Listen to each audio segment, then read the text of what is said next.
Super 6 కూడా చెప్పాం. ఆ సూపర్ 6 ఏదైతే మేము చెప్పామో తప్పకుండా అమలు చేయడానికి ముందుకు పోతామని మరొకసారి హామీ ఇస్తున్నాం. ఇప్పటికే 40 రోజులైంది. 40 రోజుల్లో మీరు చూస్తే అధ్యక్ష మొదటి సంతకం 5 సంతకాల పైన పెట్టాను. ఒకటి మెగా డిఎస్సి ఏదైతే 16,350 ఉద్యోగాలకు సంతకం పెట్టాం. ప్రాసెస్ స్టార్ట్ అయింది. వీలైన తొందరలో ఒక పద్ధతి ప్రకారం అది పూర్తి చేసే బాధ్యత ఈ ప్రభుత్వాన్ని. అదే మరి పెన్షన్స్ ఏమాత్రం ఒక్క నిమిషం ఆలోచించకుండా 4,000 రూపాయలు 3,000 రూపాయలు ఉండే పింఛన్ 4,000 రూపాయలు. ఎవరైతే ఫిజికల్లీ ఛాలెంజ్ ఉన్నారో వాళ్ళందరికీ 3,000 నుంచి 6,000 రూపాయలు.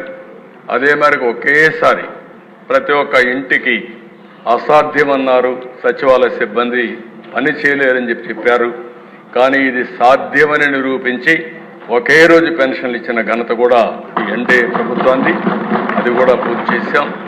ఇంకొక పక్కన అధ్యక్ష అన్నా క్యాంటీన్ 5 రూపాయలకే అన్నం పెట్టే కార్యక్రమం ఆగస్టు 15 నుంచి కనీసం 100 క్యాంటీన్లో ప్రారంభమవుతుంది. మిగిలినటన్ని కూడా మళ్ళా రోల్అవుట్ చేస్తాం. ఇదే కాకుండా అధ్యక్ష స్కిల్ సెన్సస్ దేశంలో ఎక్కడా చేయని విధంగా ఒకరోజు నేను పవన్ కళ్యాణ్ గారు ఒక మీటింగ్కి వెళ్తున్నాం. ఆ రోజు మాటల్లో వచ్చినప్పుడు వారు ఒక మాట అన్నారు, ఎందుకు మనం స్కిల్ సెన్సస్ చేయకూడదని అడిగారు. నేను ఇమ్మీడియట్గా ఆయన చెప్పంగానే is a very good idea, ఇప్పుడే అనౌన్స్ చేస్తానని ఆ మీటింగ్లో అనౌన్స్ చేశాను. అక్కడి నుంచి స్కిల్ సెన్సస్ కూడా సంతకం పెట్టాం. ఇవేవైతే 5 సంతకాలు పెట్టామో ఆ 5 ల్యాండ్ టైటిలింగ్ యాక్ట్, ఇది భయంకరమైన యాక్ట్. ఈరోజు రేపు మీరు చర్చిస్తారు. ఈరోజు ఇంట్రడ్యూస్ చేశారు, రేపు చర్చ చేస్తారు. ఒక దుర్మార్గుడు అధికారంలోకి వస్తే ప్రజల ఆస్తులకు కూడా ఏ విధంగా రక్షణ ఉండదో ఈ ల్యాండ్ టైటిలింగ్ యాక్ట్ అనేది ఒక ఉదాహరణ.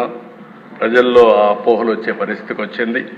ఇవన్నీ కూడా ఒక సుపరిపాలనకు మారు పేరుగా ఈ ఎన్డీఏ గవర్నమెంట్ ఉండాలని రాష్ట్రంలో నేను మనస్ఫూర్తిగా కోరుకుంటూ, కష్టాలున్నాయి, ఇబ్బందులున్నాయి, ఒకే రోజు మేము మొత్తం తీరుస్తాం చెప్పలేం, కానీ కష్టపడే ధైర్యం ఉంది.